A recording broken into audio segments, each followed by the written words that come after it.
טוב, שלום. בסרטון הבא אנחנו נלמד איך אנחנו יוצרים מסמך בדרייב. זה קצת קשור גם לשיעור שיוסי נתן.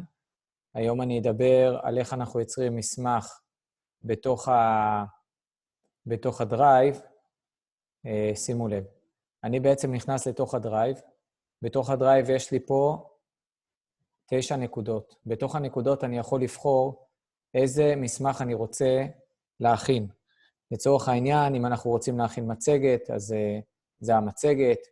אנחנו היום ניקח בעצם מסמך שהוא מקביל למסמך הוורד, זה נקרא דוקס. אני לוחץ עליו. בתוך המסמך הזה אני בעצם מייצר לעצמי מסמך חדש. שימו לב, אני עושה ריק, ואז אני בעצם מייצר את המסמך. הם יכולים לייצר את המסמך או שפה. או שפה בדרך כלל אני אוסיף טבלה. אני מחליט טבלה, לצורך העניין יש לי עכשיו פה 6 ימים, אבל תמיד אני שם 7 ימים, כי יש לי גם את השעות ואת הזמנים, כמה שאני רוצה, ובעצם אני מתחיל לכתוב יום ראשון,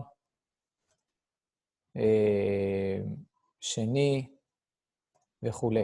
פה כמובן שאני שם את השעות, יותר נכון לעשות, פה בעצם יש לי שעה ויום, וככה בעצם אני יוצר את המסמך.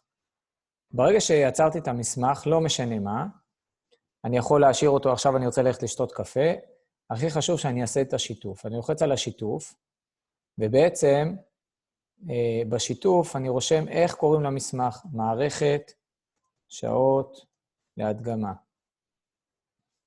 ברגע שלחצתי את השיתוף, דרך אגב, יש לי גם פה, יצא לי לא טוב, אבל לא משנה.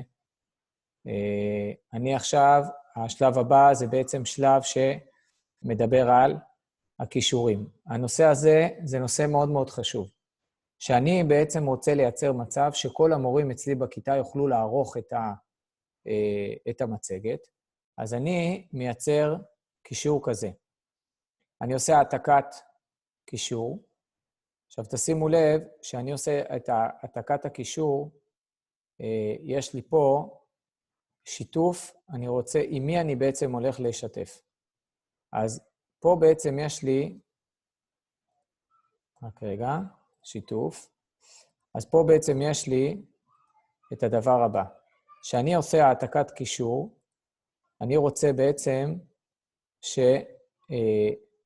יש לי בעצם שתי אופציות. אופציה הראשונה זה בעלת הרשאת קישור לצפייה, בעלת הרשאת עריכה. השלב הראשון אני אעשה להורים, אני עושה העתקת קישור, מה שאני ממליץ, לשים את זה במקום מסודר, כדי שלא נתבלבל. כי אחרת, מה שיכול להיות מצב, שבטעות אני אתן את הקישור להורים, וזה כמובן לא טוב לי, אני מכין מסמך של וורד, ואני בעצם רושם פה כבר קישור להורים, מוכן מראש, ולאחר מכן אני חוזר בעצם לטבלה שהכנתי, ושימו לב, אני מעביר לבעלת הרשאת עריכה. ישתנה לי הקישור, ואני עושה עוד פעם העתקת קישור. כשאני מעתיק את הקישור, פה אני כבר יעתיק אותו בצורה קצת אחרת, ואני ארשום העתקת קישור למורים. קישור למורים.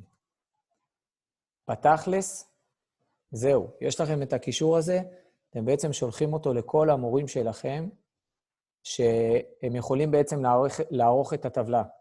וככה בעצם אתם יוצרים לעצמכם שכל מורה יכול לשלוח ולעדכן מתי שהוא רוצה, לא קשור אליכם.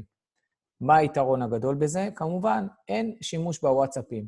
מורה עכשיו התבלבל, רצה לשנות את הזמן, לא מתאים לו. כל הורה יודע שבבוקר הוא פותח את הטבלה, ובעצם רואה את המערכת ליום. אני רק רוצה להראות לכם דוגמה, איך זה בעצם יכול להיראות במצב שהוא מצב יפה.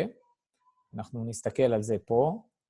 אני נכנס, אני בעצם כבר, כמו מן הסתם אתם מבינים, הכנתי כבר מערכת שעות. שימו לב, אני הכנתי מערכת שעות, זה נראה בצורה כזאת, כל הכישורים בעצם מופיעים לי, לצורך העניין, דוגמה של הכישור, אני עושה פה זום, לוחץ, המורה דוד למשל רצה קישור עם קוד, אז יש לי פה כבר את הקוד על הטבלה, וככה בעצם המורה יכול לעדכן מתי שהוא רוצה. לצורך העניין, יש לו אפשרות תמיד לשנות את הזום, לשנות את הכישורים. תעשו את זה בצורה יפה, יש לכם בעצם מערכת.